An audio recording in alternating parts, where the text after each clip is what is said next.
Hello बच्चों, आज हम पढ़ेंगे पाठ 8 सर्वनाम।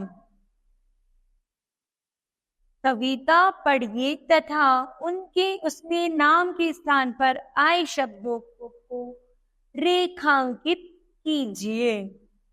एक गधे ने पानी में देखी अपनी परछाई। ठीक है, अपना मुखड़ा देखकर उसके दिल में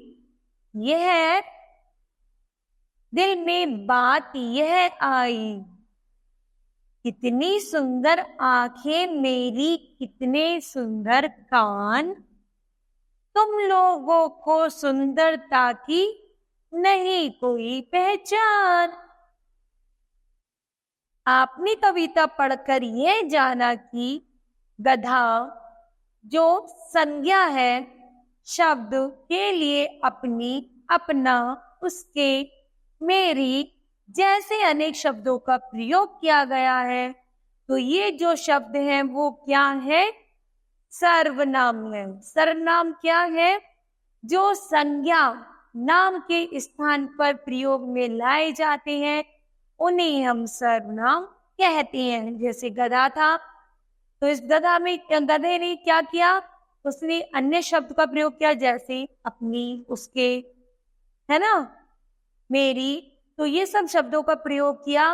तो ये शब्द क्या थे? सर्वनाम शब्द थे।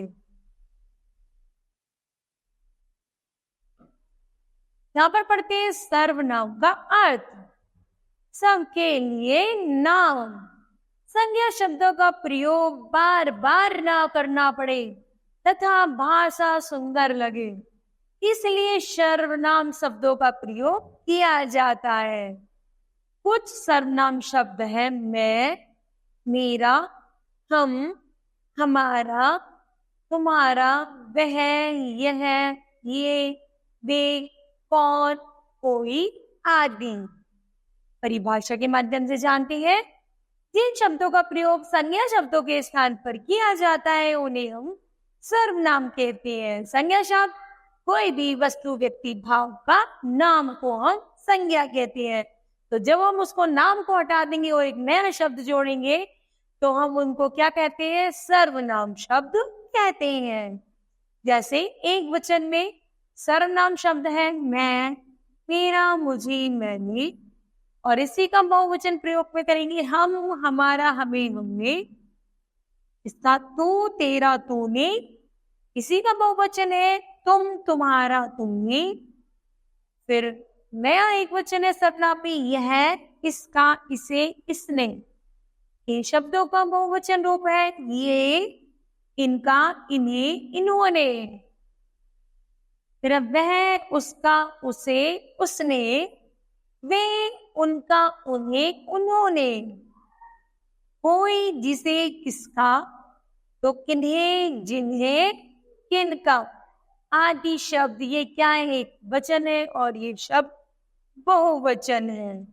आजकल तू शब्द के स्थान पर तुम शब्द के प्रयोग पर बल दिया जा रहा है। तो ये क्या है? तू एक वचन, तुम बहुवचन। उसी प्रकार है सर्वनाम के भेद। सर्वनाम के प्रमुख भेद इस प्रकार है। पहला पुरुषवाचक, निजवाचक, अनिश्चयवाचक, प्रश्नवाचक, संबंधवाचक और निजवाचक सर्वनाम। तो कितने हो गए बच्चों? 6 सर्वनाम हो गए। तो सर्वनाम के कितने भेद है? 6। तो पहले पढ़ते हैं। पहला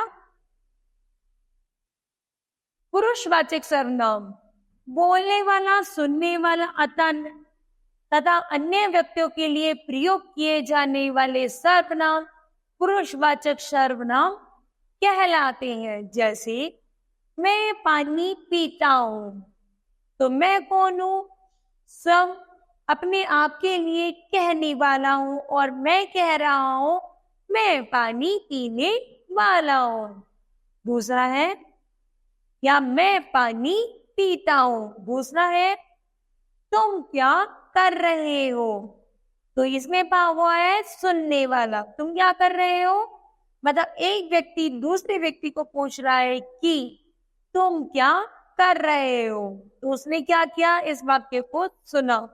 तो इसमें तुम क्या है, पुरुषवाचक सर्वनाम। तीसरा है वह सो गया। पहले व्यक्ति ने दूसरे व्यक्ति से कहा कि, तीसरा अन्य कोई व्यक्ति सो गया, अर्थात वह सो गया, जिसको हम जानेंगे अन्य व्यक्ति के रूप में। ठीक है, एक तो मैं हूं जो अपने लिए बातें करता हूं, एक दूसरा है तुम। मैंने तुमसे कुछ कहा तो ये होगा हमारा दूसरा वाक्य। तीसरा है हमारा हम तुम मिलकर किसी तीसरे की बातें करें तो वह होगी हमारा तीसरा वाक्य, अन्य वाक्य। ठीक है, जो किसके अंतर्गत आते हैं, पुरुषवाचक सर्वनाम के। फिर इन्हीं नामों से भी जाना जाता है, जैसे कहने वाले को हम कहते हैं उत्तम पुरुष, जिसमें प्रयोग होता है मैं, हम, मेरा, हमारा आदि। दूसरा है सुनने वाला, सुनने वाले को कहते हैं हम मध्यम पुरुष, तुम, तू, आ, आपको आदि। फिर अन्य व्यक्ति, अन्य पुरुष, जिसकी तीसरे व्यक्ति के बारे में बात हो रही है, वह, वे, उस, उसे आदि।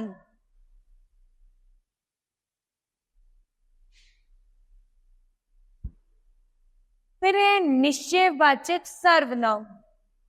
किसी निश्चित व्यक्ति या वस्तु का बोध कराने वाले सर्वनाम निश्चयवाचक सर्वनाम कहलाते हैं। जैसे यह विद्यालय है, तो यह बिल्कुल पक्का है कि यह जो इमारत है वो विद्यालय है। तो यहाँ पर जब हमें किसी चीज की निश्चित चीज का बोध हो जाए तो वो निश्चयवाचक सर्वनाम कहलाता है। दूसरा उदाहरण जानते हैं, वह अस्पताल है, तो जो इमारत बनी हुई है वह पक्का अस्पताल है, किसी का घर नहीं है। तो जब हम किसी में पक्का, श्योर, निश्चित हो जाए तो वह निश्चयवाचक सर्वनाम कहलाता हो। फिर है अनिश्चयवाचक सर्वनाम।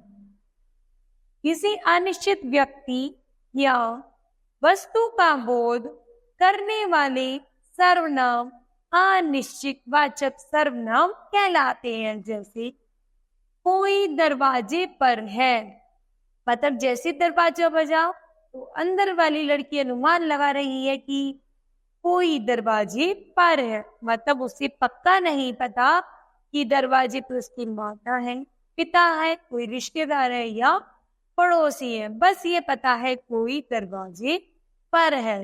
जिसका हमें पक्का विश्वास ना हो, पक्का ना हो, उसी को हम अनिश्चयवाचक सर्वनाम कहते हैं। दूसरा है शरबत में कुछ गिर गया है, हमें पक्का नहीं पता है कि शरबत में क्या गिरा, बस ये पता है कुछ गिर गया है, तो वहां पर होता है अनिश्चयवाचक सर्वनाम। फिर है प्रश्नवाचक सर्वनाम।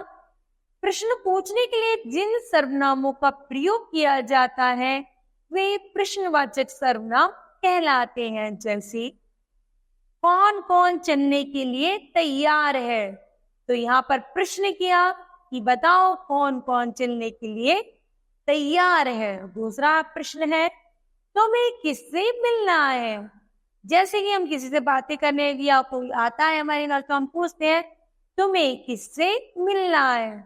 तो जिन वाक्यों में प्रश्न आ जाए वही हमारे प्रश्नवाचक सर्वनाम होते हैं। फिर है संबंधवाचक। संबंधवाचक सर्वनाम, जो सर्वनाम शब्द वाक्य में आए सर्वनाम या संज्ञा शब्दों से संबंध जोड़ते हैं उन्हें संबंधवाचक सर्वनाम कहते हैं। जैसे जो पढ़ेगा वही उत्तीर्ण होगा, अर्थात जो पढ़ेगा वह उत्तीर्ण होगा। तो हमने संज्ञा और सर्वनाम को क्या कर दिया, जोड़ दिया, उनमें संबंध बना दिया।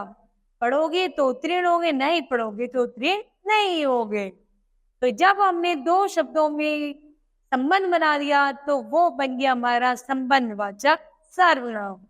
जैसे जैसी करनी वैसी भरनी, जैसा तुम गलत काम करोगे वैसा ही भोगोगे। यदि तुम अच्छा काम करोगे तो अच्छा भोगोगे, गलत करोगे तो गलत भोगोगे। तो हमने यहाँ पर क्या किया, दो को एक साथ संबंध बना दिया और यहाँ पर उत्पन्न होता है संबंधवाचक सर्वनाम। अब अंत है निजवाचक सर्वनाम। जिन सर्वनामों का प्रयोग स्वयं के लिए किया जाता है वे निजवाचक सर्वनाम कहलाते हैं। जैसे मैं वस्त्र स्वयं सिल लेती हूँ।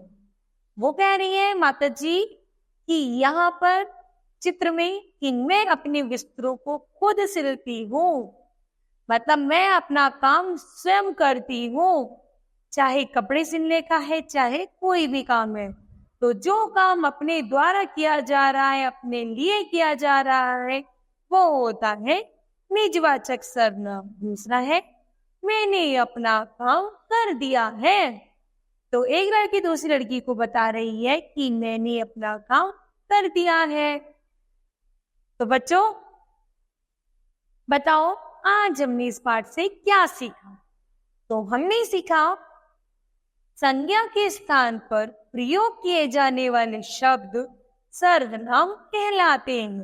दूसरा, सर्वनाम की 6 भेद होते हैं। पुरुषवाचक, निश्चयवाचक, पुरुषवाचक जैसे मैंने आपको बताया था मैं, तुम या अन्य इसमें आते हैं। निश्चयवाचक में कोई काम निश्चित हो, पक्का विश्वास हो, वो निश्चयवाचक सर्वनाम। और निश्चयवाचक सर्वनाम जिसमें कोई कार्य की संभावना पक्की ना हो। प्रश्नवाचक जिससे हम कहीं कोई प्रश्न करें तो वो प्रश्नवाचक सर्वनाम है। संबंधवाचक जब दो वाक्यों को मिलाकर के हम उनमें संबंध बना देते हैं तो वो हमारा संबंधवाचक सर्वनाम कहलाता है। जैसे हमने उदाहरण के आधार पर जाना था, तुम कक्षा मतलब तुम विद्यालय जाओगे तो उत्तीर्ण होगे, अर्थात तुम पढ़ोगे तो उत्तीर्ण होगे, पढ़ोगे तो उत्तीर्ण होगे, नहीं पढ़ोगे तो फेल हो जाओगे। उसी प्रकार है निजवाचक सर्वनाम। निजवाचक सर्वनाम जो कार्य अपने लिए किया जा रहा है वो है निजवाचक सर्वनाम। सर्वनाम शब्दों में एक वचन तथा बहुवचन भी होते हैं। बोलने वाला अपने लिए मैं या हम का प्रयोग करता है। सुनने वाले के लिए तुम, आप का प्रयोग किया जाता है। तो मुझे लगता है बच्चों आपको यह पाठ समझ आया होगा। धन्यवाद।